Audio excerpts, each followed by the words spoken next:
Hello दोस्तों, मेरा नाम है कमल जोशी। दोस्तों, जब हम कभी घर के लिए, ऑफिस के लिए या फिर बिल्डिंग्स के लिए, इंडस्ट्री के लिए कभी भी जनरेटर ख़रीदने की बात सोचते हैं तो कहीं ना कहीं ये सोचते हैं कि इसकी रेटिंग कितनी ली जाए, कि कितने लोड का हम जनरेटर लें।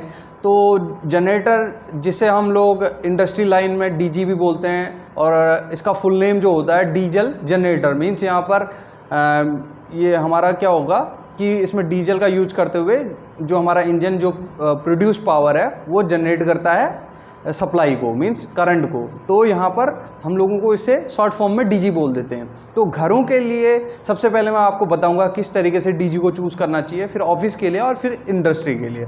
तो सबसे पहले घरों की बात करें तो ये बहुत क्लियर है कि उन्हीं घरों में डीजी लगाने की बात होगी जहाँ पर इन्वर्टर हमारे और यूपीएस हमारे काम नहीं कर रहे हैं। मीन्स हमारा इन्वर्टर की जो रेटिंग होती है वो भी फिक्स होती है।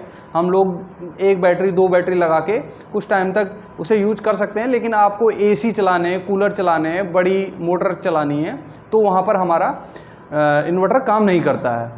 तो वहाँ पर हम लोगों को जनरेटर की ज़रूरत पड़ती है, और बहुत सारे लोग अपने घरों पे या ऑफिस पे जनरेटर का यूज करते हैं। तो घरों की अगर बात करें तो अगर आपके घर पे एक या दो एसी हैं, अगर बाय द वे मान लिया जाए कि एक एसी है और जनरल लोड है, मीन्स आपका लाइट, फैन और एक एसी, तो वहाँ पर हमको ये सोच लेना चाहिए कि हमारा जो लोड है वो 3 किलोवाट से ऊपर जा रहा है। तो 3 किलोवाट से ऊपर अगर हमारा लोड जाएगा तो हमको थोड़ा एक्स्ट्रा कैपेसिटी का जनरेटर को हमको लेना चाहिए।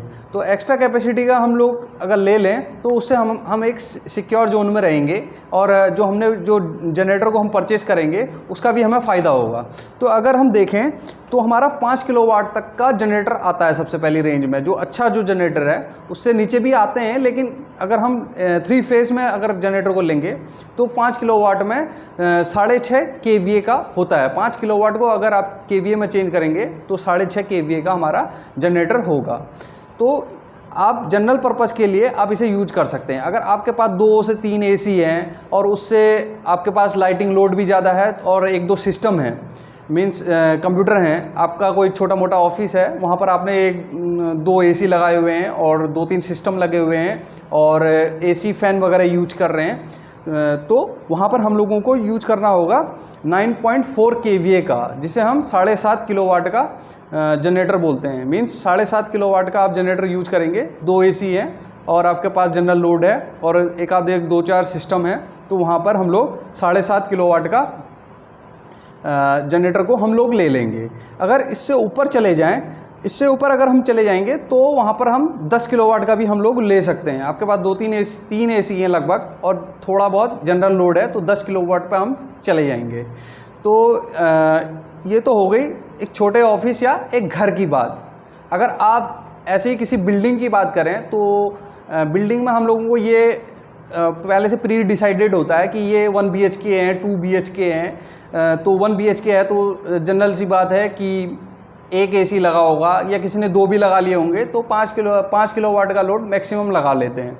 तो अगर आपके उस पूरी बिल्डिंग में 20 घर हैं तो आप लगा लीजिए कि 20-25 100, मीन्स आपके 100 किलोवाट का हमारा लोड होगा।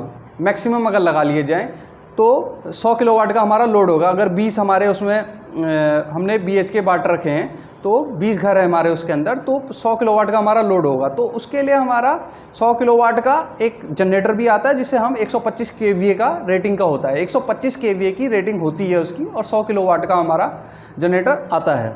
तो इसी तरीके से आप इसे ऑफिस में भी यूज कर सकते हैं। जैसे अगर आपका ऑफिस का लोड भी इसी तरीके से डिसाइडेड है, जैसे आपके 5-6 एसी लगे हुए हैं और 5-6 एसी लगे हुए हैं और 10-12 सिस्टम लगे हुए हैं, जैसे कंप्यूटर वगैरह यूज कर रहे हैं, सिस्टम लगे हुए हैं 10-12 अगर कंप्यूटर लगे हुए हैं, तो वहाँ पर आप 62.5 का एक डीजी आता है, मीन्स 62.5 केवीए का, जिसे हम 50 किलोवाट का एक डीजी आएगा। आप किसी भी ब्रांड में ले सकते हैं, क्यूमिंस में ले सकते हैं, किर्लोस्कर में ले सकते हैं, बहुत तरीके के ब्रांड्स रहते हैं जिसमें किर्लोस्कर और कमिंस जो है काफ़ी मेजरली यहाँ पर अपने जनरेटर को प्रोवाइड करवाते हैं, और ये बहुत अच्छी कंपनियाँ हैं। कमिंस तो बहुत अच्छी कंपनी है, तो वहाँ पर आप इन कंपनियों पे जा सकते हैं और 50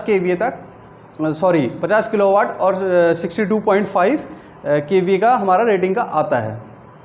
तो अब उससे ऊपर अगर हम चले जाएं, इंडस्ट्री में चले जाएं या फिर बड़े ऑफिसेस हैं जहाँ पर बहुत ज़्यादा हैवी लोड है, तो वहाँ पर मैं आपको सजेस्ट करूँगा कि आप पहले अपना लोड का कैलकुलेट कर लीजिए। जितना भी आपके पास अप्लाइंसेस हैं उनका मैक्सिमम जितना वो लोड ले रहे हैं तो उसको आप ऐड कर लीजिए। बाय द वे आपके पास 50 हैं, 20 एसी लगे हुए हैं पूरे एरिया में, 20 एसी लगे हुए हैं, उतने ही सिस्टम लगे हुए हैं, तो वहाँ पर आपको ऐसे तुक्केबाजी नहीं करनी है कि एक वो ले लेना है।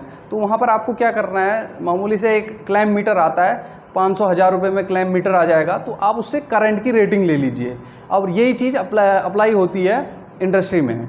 इंडस्ट्री में तो कैटेगराइज किया जाता है लोड को, वहाँ पर लोड को कैलकुलेट किया जाता है। लेकिन आप अगर इलेक्ट्रिकल के फील्ड से नहीं है, आप इंडस्ट्री में नहीं है, तो वहाँ पर स्पेशलाइज पर्सन नहीं होते इलेक्ट्रिकल के, तो वहाँ पर आप जनरली आप क्या कीजिए कि आप एक क्लैम मीटर ले आइए 500, या एक कोई इलेक्ट्रिशियन को बुला लीजिए, उसके पास भी आपके क्लैम मीटर रहते हैं। तो वो क्या करेगा, आपका पर फेस करंट की वैल्यू ले लेगा सारे अप्लायंस को चला के, या फिर वो आपके लोड का कैलकुलेट कर लेगा कि जितना भी आपका लोड है उसको वो एक समरी बना लेगा और उससे निकाल लेगा कि कितने किलोवाट का हमारा यहाँ पर लोड है।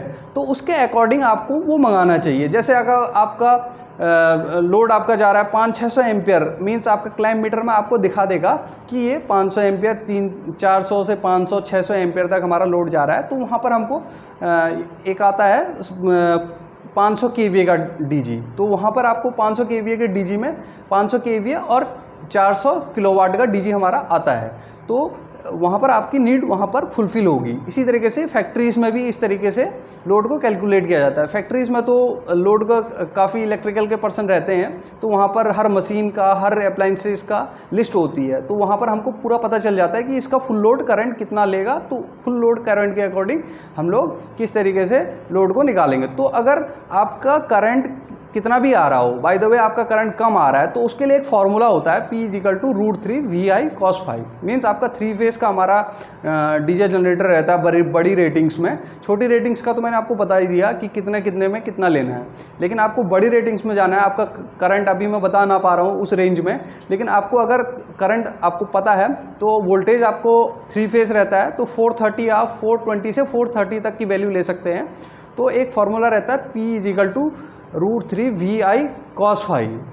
तो अगर P जो होता है हमारी पावर होती है, कितनी पावर का हमें जनरेटर चाहिए, और V जो होती है हमारी वो 430 या 20 ले लेंगे आप, 15 से 30 तक ले सकते हैं।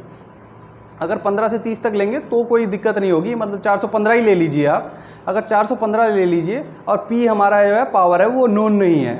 अगर P = VI, जिसको मैं आपको स्क्रीन में भी लिख देता हूँ, यहाँ पर आपके स्क्रीन में आ रहा होगा P = VI √3 VI cos ∅। Means आपका यहाँ पर करंट आपको पता चल जाएगा क्लैम मीटर से, और cos ∅ जो हमारा रहता है वो जनरेटर में 0.8 रहता है। तो वहाँ पर से आप करंट की वैल्यू आपको पता है, वोल्टेज की वैल्यू आपको पता है, और cos ∅ की वैल्यू आप 0.8 रख लीजिए। तो वहाँ पर से हमारा पावर निकल जाएगा, और उस पावर से आप उसके आसपास की रेटिंग के उससे थोड़ा ज़्यादा रेटिंग का आपको जनरेटर परचेस करना है।